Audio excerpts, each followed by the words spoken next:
Kau tu kau tak tahu ke? Dan orang macam ni je selalunya akan komen, kau tu tak tahu ke?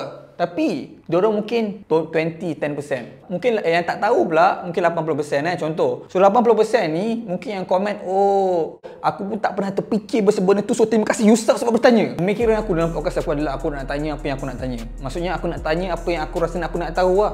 And akan tetapi bila ada antara benda yang aku nak tahu ni menjadi isu, so kau tak patut nak tahu benda ni di public. Kau boleh nak tahu, tapi kau patut tanya bukan dekat public. Tapi macam mana aku nak tahu benda tu sesuai untuk ditanya di public ataupun tak? Melainkan lepas dah tanya in public, something negatif berlaku, barulah aku tahu, yo, dia tak boleh cakap rupanya kat public. So basically macam kita kena ada benda yang berlaku dan kita belajar benda-benda tu. Adakah itu umpan ataupun bukan?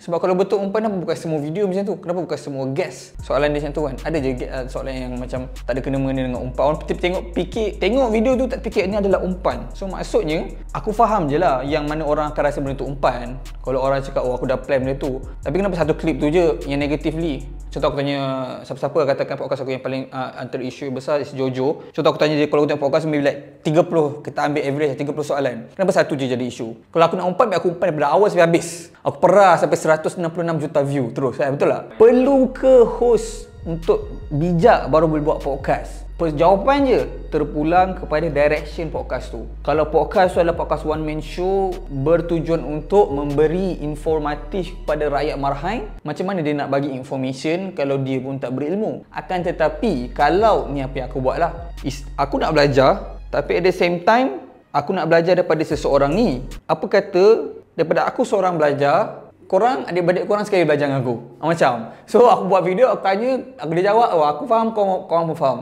So kalau untuk direction yang macam tu, aku tak perlu bijak lah. So dia depends direction. Kalau macam podcast style macam santai, memang style dia nak borak mamak pasal bola sepak contoh, tak perlu pun untuk dia berilmu dari sudut financial ke apa, untuk dia bagi info. Sebab kalau dia tak berilmu, dia bagi info yang salah, bahaya ke financial ni. So dia just borak pasal apa yang dia tahu tentang bola sepak kan contoh. So dia depends lah, dia depends. Tak ada jawapan one answer fits all lah. Tapi jawapan yang paling penting adalah communication tu penting. Bukannya hanya kalau tak bijaksana, tapi kita punya podcast tu tak memerlukan host untuk jadi bijak macam podcast aku, tapi communication still penting lah. Sebab host tu still perlu communicate dengan guest. Tapi aku rasa communication ni skill lah. Nama pun communication skill. So kau asah lah, nama tajam lah tu. Kalau tak tajam kan, banyak kau guna pengasah yang salah lah.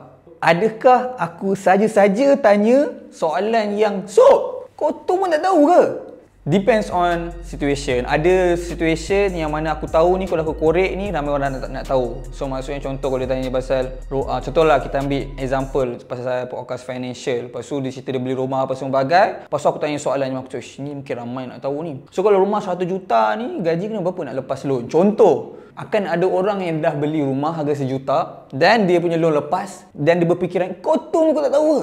Dan orang macam ni je selalunya akan komen, kau tu tak tahu ke? Tapi diorang mungkin 10%. Mungkin yang tak tahu pula mungkin 80% contoh. So 80% ni mungkin yang komen, oh aku pun tak pernah terfikir benda tu, so terima kasih Yusuf sebab bertanya. So actually depends on situation. Ada yang memang aku tak tahu pun. Kalau betul tak tahu, aku tak cakap apa. Bila soal video tu takkan dapat sambutan kalau kita berbualkan tentang perkara yang orang tak nak tahu. So bila video tu dapat sambutan and kau rasa macam benda ni tak patut dapat sambutan sebab soalan bodoh, maksudnya kau tahu tapi belum tentu semua orang tahu. Kalau semua orang tahu, semua orang dah skip video tu dengan aku sekali, dan dia tak akan dapat sambutan pun. Simple.